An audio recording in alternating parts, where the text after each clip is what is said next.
네, 이렇게 대선을 20일 앞두고 열렸던 어제 토론회는 대선 중반전 승부의 중대 분수령으로 꼽혔습니다. 대선 사상 처음으로 각본 없는 스탠딩 토론으로 진행이 되다 보니까 각 후보의 정책 이해도와 토론 실력이 여과 없이 드러났습니다. 네, 그만큼 서로를 향한 공방전도 그 어느 때보다 치열했는데요. 관련 내용 정치부 김혜영 기자 나와서 이야기 나눠보겠습니다. 안녕하세요. 네, 어서 오십시오. 네, 어제 TV 토론을 보면 집중 공격을 두 분께서 받았는데 문재인 후보 그리고 국민의당 안철수 후보였습니다. 자, 여론조사 지지율에서 양강 구도를 형성하는 만큼 협공을 좀 받는 모습이었죠. 네, 그렇습니다. 어제 토론회에서 이제 유승민 후보와 홍준표 후보 그리고 심상정 후보는 문재인 후보와 안철수 후보를 겨냥해서 집중 포화를 사실 쏟아부었습니다. 예. 아까 말씀하신 것처럼 아무래도 여론조사 지지율에서 선두 주자인 두 후보를 향해서 이제 양강 구도이다 보니 이제 그들에게 이제 좀 더 공격적인 모습을 보였다고 이제 볼 수가 있을 텐데요. 마치 강적에게 집중을 해야 한다라는 게 어떤 그 토론회를 관통하는 키워드처럼 보일 정도였습니다.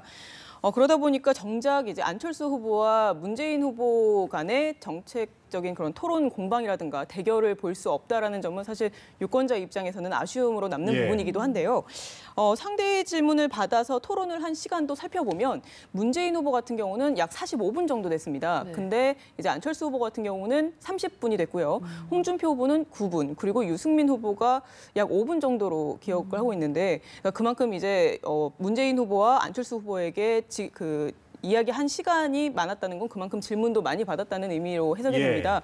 그러니까 질문을 받은 것도 이제 문재인 후보 같은 경우는 18번을 받았고 안철수 후보는 14번이었지만 상대적으로 이제 홍준표 후보와 유승민 후보 같은 경우는 6번과 3번의 질문을 받았거든요. 그러니까 그만큼 이제 앞서 말씀하신 것처럼 양강 구도인 두 사람을 겨냥해서 집중 공세전이 벌어졌다 이렇게 볼 수 있을 것 같습니다. 네, 어제 2시간 가까이 토론이 진행됐는데 주로 안보와 관련한 내용이 많이 나왔거든요. 뭐 사드 배치, 전술핵 재배치, 또 국가보안법 철폐 이런 얘기들이 나왔죠. 네, 그렇습니다. 그 문재인 후보와 홍준표 후보는 국가보안법 폐지 문제를 놓고 충돌했습니다.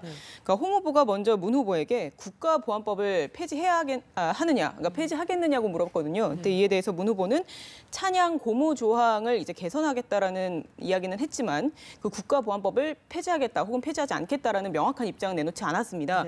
그러자 이에 대해서 심상정 후보가 정반대의 진영에서 반대로 이제 또 다른 공격에 나섭니다. 그러니까 뭐라고 했냐면 그 노무현 전 대통령의 경우는 그 국가보안법을 그 박물관에 가야 할 어떤 유물이다라고 이야기를 했는데 문 후보는 왜 그거를 폐지하지 않으려고 하느냐라고 공세를 한 거거든요.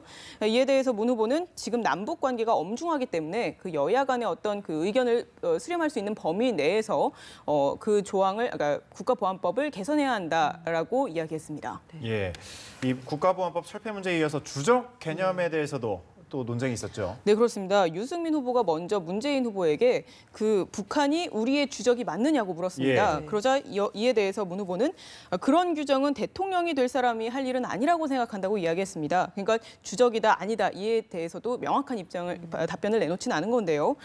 이에 유 후보는 국군 통수권자가 북한을 주적이라고 왜 못하느냐라고 하면서 또 공세를 이어갔습니다. 네, 이에 대해서는 직접 이제 화면을 보면서 이야기 나눠보겠습니다. 북한이 주적입니까? 북한이 우리 주적입니까? 주적. 그런 규정은 대통령으로서는 할 일이 아니라고 생각합니다. 아니, 아직 대통령 안 되셨으니까. 지금 국방부 북방백서에 북한군은 우리 주적이다 이래 나오는데. 국방부로서는 할 일이죠. 그러나 대통령이 할 말은 아니라고 봅니다. 아니, 문 후보님께서 지금 대통령 벌써 되셨습니까? 유 후보님도 마찬가지로 대통령이 되시면 남북 간 문제를 풀어가야 될 입장이에요. 필요할 때는 남북 정상회담도 필요한 아닙니다. 것이고 대한민국 정부... 그래서 국방부가 할 일이 있고 대통령이 할 일은 따로 있는 것이죠. 네, 앞서 보신 것처럼 지금 주적 개념에 대해서 이제 공방이 이어졌는데요. 이뿐만 아니라 유 후보는 또 문재인 후보를 향해서 그 2007년에 그 유엔 북한인권 결의안 투표 시 국정원을 통해서 북한의 의견을 물었느냐라고 또 공세를 이어갔습니다. 이에 대해서 문 후보는 이제 그러니까 국정원이 직접 북한에 물어봤다라는 것이 아니라 그러니까 북한에 대해서 파악을 하라고 한 것이었다라고 하면서 국정원의 어떤 해외 정보망이라든가 휴민트 등을 통해서 이제 북한의 어떤 반응을 판단해 본 것이다라고 이야기했습니다. 네. 또 어제 김대중 정부 때 대북 송금 또 햇볕 정책도 논란이 됐었는데 네. 아무래도 좀 보수와 진보 쪽에서 대립적으로 입장이 나오는 만큼 논쟁도 치열했죠. 네, 그렇습니다. DJ 정부에서 벌어졌던 그 대북 송금 논란에 대해서 이제 각 진영별로 이제 다툼이 이어지는 양상을 보였습니다. 네. 우선 그 유승민 후보가 안철수 후보와 문재인 후보에게 같이 동시에 물었습니다. 뭐라고 했냐면 대북 송금이 잘 됐다고 생각하느냐고 물었습니다. 예. 이에 대해서 안 후보는 그 모든 역사가 그랬던 것처럼 대북 송금 사건 역시 공과 과가 있다고 얘기했습니다. 그리고 문 후보는 김대중 전 대통령이 정상회담을 연 것은 그 남북 관계의 어떤 획기적인 개선을 위한 어떤 결단이었다, 통치행위였다라고 이야기를 했거든요. 그러자 유승민 후보는 돈을 퍼주고서 평화를 구걸한 것이다라고 예. 또 비판했습니다. 그리고 또 이 과정에서 홍준표 후보와 또 유승민 후보가 우파적인 입장에서 공세를 펴고 또 문재인 후보와 또 안철수 후보가 또 진보 진영에서 그 과거 김대중 노무현 정부의 입장에서 이제 반론을 펴는 그런 양상을 보였습니다. 결국 이를 지켜보던 심상정 후보가 도대체 언제까지 이 문제를 끌고 갈 것이냐라는 취지로 네. 이제 이야기를 하면서 이제 마무리가 됐습니다. 예. 어제 또 홍준표 후보 주적 그리고 이정희 전 의원 등을 좀 거론을 했었는데 네. 또 네. 논란이 됐던 여성 비하 발언 사과를 네. 했네요. 네, 그렇습니다. 예. 지난 18일이었죠. 홍준표 후보가 언론에서 이제 집안일은 여자가 하는 것이다. 그리고 하늘에서 이제 남녀가 하는 일을 이제 구분지었다. 예. 이런 취지로 이야기를 했습니다.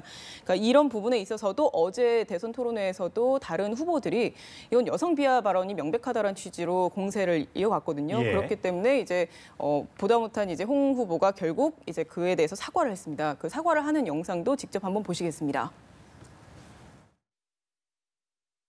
홍준표 후보께서 얼마 전에 설거지가 여성의 몫이라고 했습니다. 그 너무나 그 심한 여성 비하 발언인데 사과하셔야 되는 것 아닙니까? 내가 그 스트롱맨이라고 그래서 내 세게 안 보이려고 그런 이야기 했죠. 내 실제로 집에 가면 설거지 다 합니다. 그러니까 여성을 종으로 만드는 것이 스트롱맨인가 보죠? 그 종이라고 하는 거는 좀 그렇죠. 근데 여성들한테 사과 한마디 하세요. 그게 말이 잘못됐다면 내가 사과하겠습니다. 네, 사실 어제 토론을 저희가 많이 기대했던 부분이 있었거든요. 뭐 처음으로 스탠딩 토론이고 원고 네. 없이 진행이 됐기 때문에 좀 유연하고 자유롭게 되지 않을까 했는데 기대만큼 좀 실망이 컸던 것 같습니다. 어떤 부분이 그랬을까요? 네, 확실히 앞서 말씀해 주신 것처럼 이제 긍정적인 부분도 물론 있긴 예. 했습니다. 그러니까 첫 그 원고 없이 진행됐고 또 스탠딩 토론이다 보니까 그 보는 이로 하여금 또 긴장감을 유발하는 그런 부분들도 있었거든요. 네. 그리고 생생하게 그들의 생각을 이제 읽을 수 있다라는 부분에 대해서도 긍정적으로 평가하고 싶은 부분입니다. 다만 그 각자가 가진 어떤 미래 비전이랄까요? 그리고 정책적인 부분에 있어서 자신들의 강점을 설명하는 부분에 있어서 아무래도 좀 부족하지 않았나 싶습니다. 네. 그러니까 다들 이제 첫 스탠딩 토론이다 보니까 질문 공세에 좀 더 집중한 듯한 느낌을 줬거든요. 그러다 보니까 자신의 의견과 주장을 먼저 설명하면서 이제 질문을 하는 것이 아니라 그냥 질문에만 뭔가 더 그 힘을 쏟는 듯한 모습을 보였습니다. 따라서 제 생각입니다만 이런 부분들이 좀 더 보완이 돼서 앞으로 세 차례 남은 이제 토론회에서도 이제 유권자들이 좀 더 어떤 사람이 저 내실이 있고 정책적으로 정말 우리나라를 더 발전하게 해줄 수 있는 대통령 후보인가라는 그 평가할 수 있는 지점을 좀 더 이제 명확하게 보여줄 수 있는 그런 토론회가 돼야 하지 않을까 싶습니다. 예, 앞으로 남은 세 차례 토론 아쉬웠던 또 부족했던 부분 좀 보완 좀 됐으면 좋겠습니다. 정치부 김혜영 기자와 함께했습니다. 고맙습니다. 감사합니다.